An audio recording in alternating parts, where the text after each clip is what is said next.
जैसा कि आपको बताया कि प्रैक्टिकल एतबार से किस तरीके से पानी के एतबार से किस अंदाज़ में वज़ू किया जाएगा वो इंशाल्लाह आपको करके दिखाएंगे। सबसे पहले हमने जैसे मैंने आपको बताया कि काबतुल्लाह की तरफ रुख कर ऊंची जगह पर बैठना ये मुस्तहब है। उसके बाद नियत कर ली जाए, मैं नियत करता हूँ पाकी हासिल करने के लिए और अल्लाह रब्बुल इज़्ज़त के हुक्म की फरमाबरदारी के लिए। बिस्मिल्लाहिर्रहमानिर्रहीम। उसके बाद दुआ पढ़ लीजिए बिस्मिल्लाहि वल्हम्दुलिल्लाह। अब आगे इसके साथ सीधे हाथ से नल खोलिए और सबसे पहले दोनों हाथों को पहुँचों तक आपने 3 बार किस तरीके से धोना है हम आपको बता रहे हैं। अच्छे तरीके से पानी के साथ कि कोई भी जगह खुश्क ना रह पाए और 3 बार हाथों को धोना ये सुन्नत करीमा सल्लल्लाहु अलैहि वसल्लम है। और अगर पानी में कमी हो तो पानी की ज़्यादती कर लीजिए, थोड़ा नल हल्का सा ज़्यादा खोल पे, लेकिन कोशिश कीजिए कि हल्के नल के साथ और पानी का जितना हो सके इसमें इसराफ ना हो सके। हाथ धोने के बाद फिर अपनी उंगलियों का खिलाल कर लीजिए साथ ही साथ अच्छी तरीके से। फिर हाथों को कलाइयों तक धोने के बाद फिर कुल्ली से कबल अगर आपकी आदत है तो बहुत अच्छी बात है, बहुत मारूफ है कि मिसवाक कर लीजिए। और मिसवाक करना सुन्नत आदत रसूल सल्लल्लाहु अलैहि वसल्लम है। और हर बार मिसवाक में जो ना मिसवाक करने के बाद उसको धो भी लीजिए। फिर मिसवाक करने के बाद 3 बार हमने कुल्ली करनी है। इस तरीके से कि चुल्लू में पानी लेकर अच्छे तरीके से मुंह में लेना है। मुंह में लेने के बाद अब जो अंदाज़ मैं आपको बताऊंगा, ये तो मैं अभी आपके सामने कुल्ली की कि मुंह में लेने के बाद हमारे हर मुंह के पुर्जे हर गोशे में पानी अच्छे तरीके से बह जाए। मिसाल के तौर पर आपने कुल्ली ली,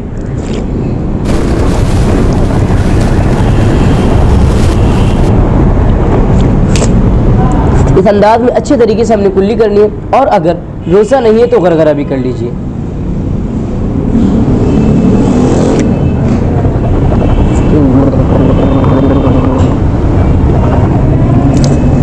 तीन बार कुल्ली करने के बाद फिर 3 बार नाक में पानी चढ़ाना है। इस तरीके से नाक के नरम गोश्त तक आपका पानी पहुंच जाए। लेकिन अगर रोज़ा नहीं है तो इसमें भी नाक की नरम हड्डी तक और ऊपर तक पानी चढ़ा लेना ये ज़्यादा बेहतर है।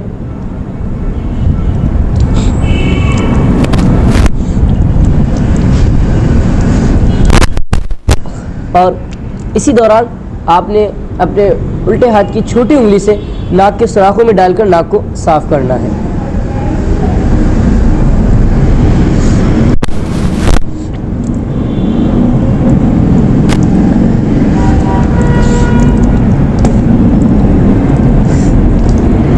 फिर उसके बाद 3 बार चेहरा धोया जाएगा। हमारे यहाँ जो होता है अक्सर मारूफ है क्या चेहरा जो धोया जाता है तो चेहरा धोया नहीं जाता है बल्कि उससे लड़ने की कोशिश की जा रही होती है। यानी कि मतलब हाथ में पानी लेकर छपा पचके मार कर कोशिश करते बस निकल जाए, तो ये मारूफ तरीका नहीं है। होना तो इस तरह की चाहिए कि चेहरा जिस तरह धोया जाएगा मैं आपको बताता हूँ एक बार पानी डालकर, फिर आप देख लीजिए।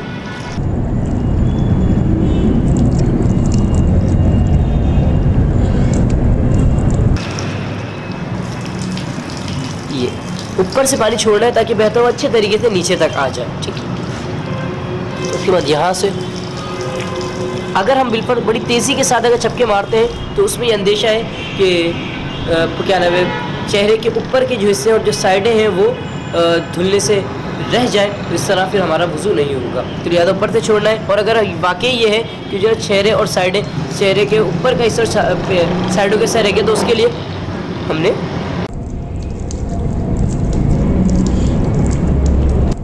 ये पूरा चेहरा धोना है। उसके बाद दाढ़ी के बारे में, दाढ़ी की किस्में होती है। एक आपने देखा होगा उभरी हुई दाढ़ी होती है और एक बहुत ज़्यादा घनी दाढ़ी होती है।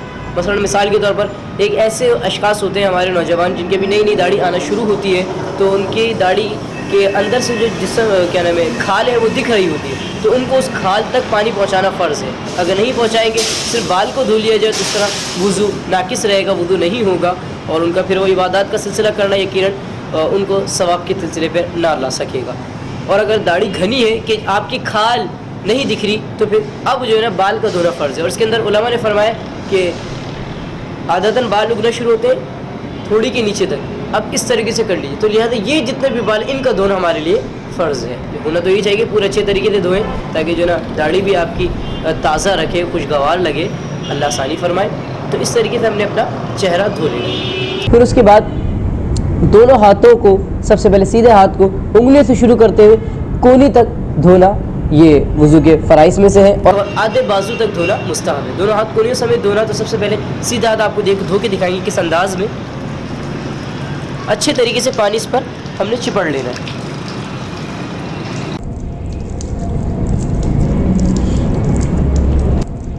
और अगर आधे बाजू तक धो लिया जाए तो ज़्यादा अच्छा है। फिर उल्टा हाथ हमने वही उंगलियों से शुरू करना है।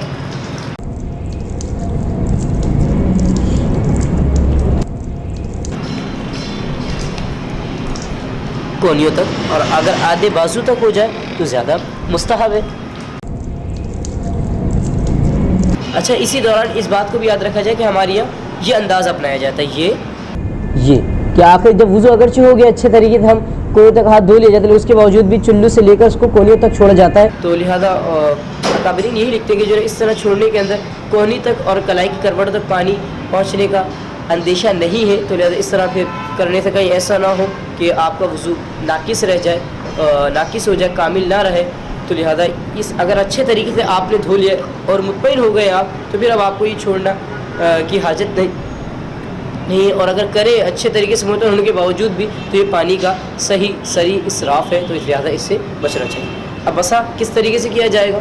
उल्टे हाथ में पानी लेकर सीधे हाथ से नल बंद किया जाए। उसके बाद ये सीधे हाथ में डाला जाएगा। मसा कहते हैं यानी कि गीले हाथों से सर का मसा करना।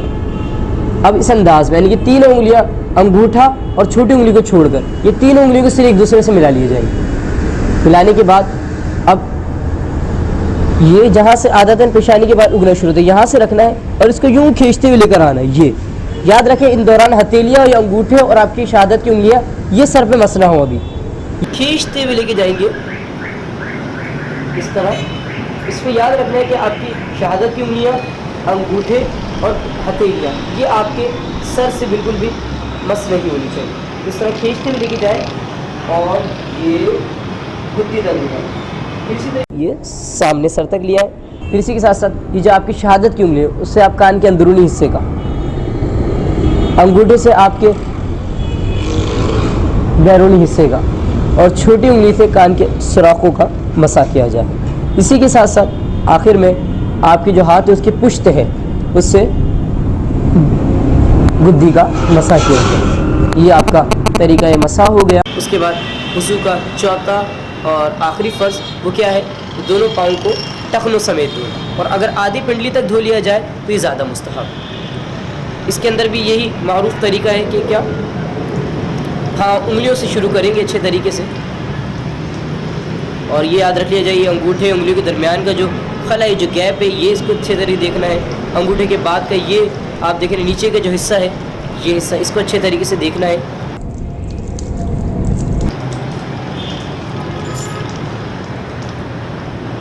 पानी अगर मिकदार में कम हो तो ज़्यादा खोल लीजिए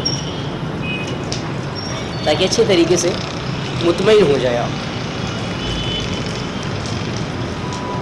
अब इसी के साथ साथ उंगलियों का पाँव की खिलाल किया जाएगा। किस तरीके से कि उल्टे हाथ की छोटी उंगली, छिंगली जिसे हमारे यहाँ कहा जाता है, इससे सीधे पाँव की छोटी उंगली से शुरू करना है।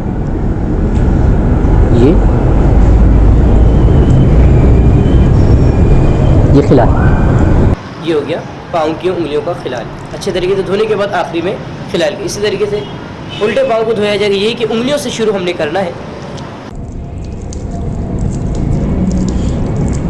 पाँव के जानिब पे नीचे का हिस्सा बिलखुसूस ये जो हिस्सा आप देख रहे हैं, अच्छे तरीके से यहाँ पर पानी बह जाए कि अगर ज़र्रा बराबर भी आज़ा वुज़ू का कोई धुलने में जिनका फ़र्ज़ था रह गया तो हमारा वुज़ू कामिल नहीं होगा, वुज़ू नाक़िस रहेगा।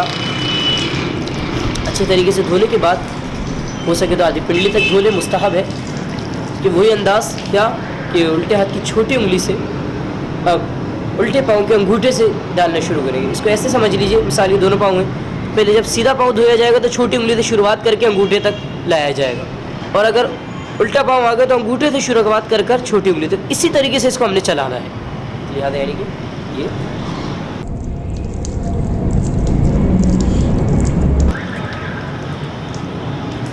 ये है वुज़ू का सही और दुरुस्त तरीका। तो लिहाजा अभी आपने ये तरीका समात फरमाया वुज़ू का, तो यही वुज़ू का सही और दुरुस्त तरीका है लिहाजा इसके अंदर हमारी भी कुछ कोताहियाँ हो सकती हैं, अगर हमको देखें तो हमारी इस्लाह फरमाइए, और अगर आप में कोई कमियाँ, गलतियाँ हैं, कोताहियाँ हैं, खामियाँ हैं, तो उसको दुरुस्त करके अपने वज़ू को बड़े ही ahsan अंदाज में कर रब के हुजूर नियाज़बंदी का सिलसिला हाजिर कीजिए और इबादत कीजिए, हमें भी दुआओं में याद रखिए। तो यही वज़ू का सही तरीका है। अल्लाह करीम हम सब को अल्लाह रब्बुल इज़्ज़त की इबादत को सही अंदाज में करने की तौफ़ीक़ अता फरमाए। जब पूरा वज़ू हो जाए तो उसके बाद हमारे यहाँ एक थोड़ी सी कमी ये भी पाई जाती है, हमने देखा है कि वज़ू करने के बाद एक तो थोड़ा हम बिल्कुल ऐसे वक्त में आते हैं कि बिल्कुल जमात का वक्त करीब ही होता है, फिर हमने सुन्नतें भी पढ़नी होती हैं, सारे मामलात भी देखने होते हैं। तो लिहाजा वज़ू करने के बाद फिर हमने यहाँ ये देखना है कि वज़ू करने के बाद हमारे जिस्म से जो आधा का सिलसिला टपक रहे होते हैं कतरे, वो मस्जिद पे ना आए, इससे मस्जिदें आलूदा होती हैं। तो लिहाजा इससे अपने आप को महफूज रखें, थोड़ा जल्दी आ जाए, या फिर कोई चीज़ अपने साथ ऐसी रखें रुमाल वगैरह की कि फ़ौरन उस पर हल्का हल्का मस कर लिया जाए, ताकि मस्जिदें भी आलूदा होने से बचें। जल्दी आइए, या फिर कोई अपने साथ कपड़ा रखिए। तो लिहाजा अल्लाह करीम हम सबको अपने क़ल्ब की पाकीज़गी के साथ साथ अपने अतराफ़ अकनाफ़ की, अपने घर बार की पाकीज़गी की भी तौफ़ीक़ अता फ़रमाए।